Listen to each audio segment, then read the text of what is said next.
एक वक्त था जब भारत, जो अपनी डेमोक्रेसी पर फख्र करता था, उसी डेमोक्रेसी को 2 साल के लिए खो बैठा। ये कहानी है उन दिनों की जब आज़ादी को रोक दिया गया था, जब मीडिया चुप था और जब देश एक आवाज़, एक हुकूमत के नीचे दबा हुआ था। मैं आपको ले चलता हूँ 1975 के उस दौर में, जिसे हम कहते हैं दी इमरजेंसी, इंडियाज़ लॉस्ट डेमोक्रेसी। 1970 के शुरुआती दौर में भारत में सियासी और आर्थिक दोनों हालात अनस्टेबल थे। प्राइम मिनिस्टर इंदिरा गांधी, जो 1966 में पहली बार प्राइम मिनिस्टर बनी थे, उन्होंने 1971 के इलेक्शन में गरीबी हटाओ का नारा दिया था। इस स्लोगन ने उन्हें जबरदस्त जीत दिलाई। लेकिन 1973 से 76 तक महंगाई, बेरोजगारी और करप्शन तेजी से बढ़ने लगा।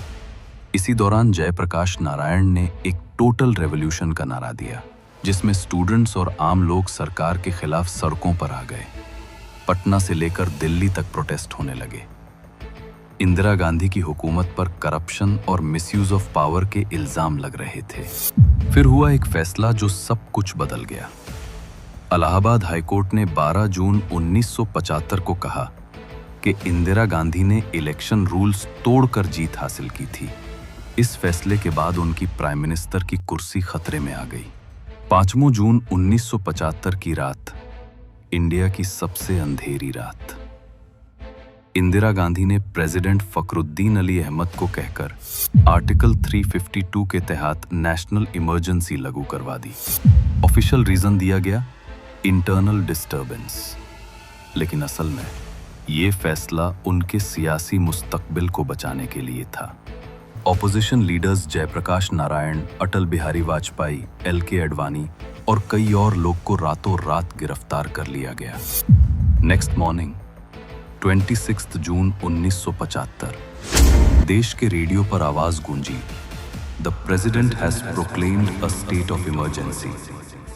This is a step taken in the interest of the nation. और उसके साथ ही भारत की डेमोक्रेसी को पॉज कर दिया गया। इमरजेंसी के दौरान सिविल लिबर्टी सस्पेंड कर दी गई, प्रेस को सेंसर कर दिया गया। कोई न्यूज़पेपर बिना गवर्नमेंट अप्रूवल के कुछ नहीं छाप सकता था। BBC और इंडियन एक्सप्रेस जैसे मीडिया हाउसेस पर स्ट्रिक्ट नजर रखी गई। एडिटर्स को अरेस्ट कर लिया गया अगर उन्होंने सरकार के खिलाफ लिखने की कोशिश की। आम लोगों के लिए आज़ादी सिर्फ एक सपना बन गई थी। इस पीरियड में इंदिरा गांधी के बेटा संजय गांधी ने 20 पॉइंट प्रोग्राम और स्टेरिलाइजेशन ड्राइव शुरू की। ऑफिशियली ये रिफॉर्म्स के नाम पर था, लेकिन ग्राउंड लेवल पर लोगों पर जबरदस्ती स्टेरिलाइजेशन कराए गए, खासकर गरीब और मजदूर तबके पर। पुलिस पावर्स बढ़ गई थी।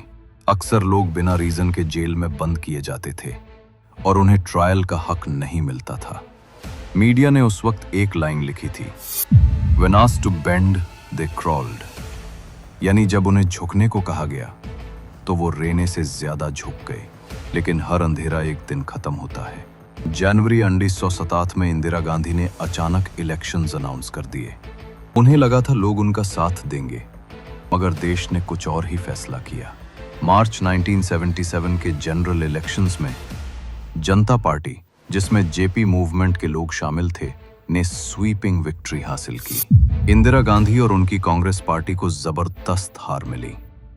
इमरजेंसी मार्च 1917 को ऑफिशियली खत्म कर दी गई और भारत में फिर से डेमोक्रेसी वापस आई। इमरजेंसी के बाद लोगों ने समझा कि आज़ादी और डेमोक्रेसी कितनी कीमती चीजें हैं। इस दौर ने यह भी दिखाया कि अगर पावर एक हाथ में ज्यादा देर तक रहे तो सिस्टम टूट सकता है।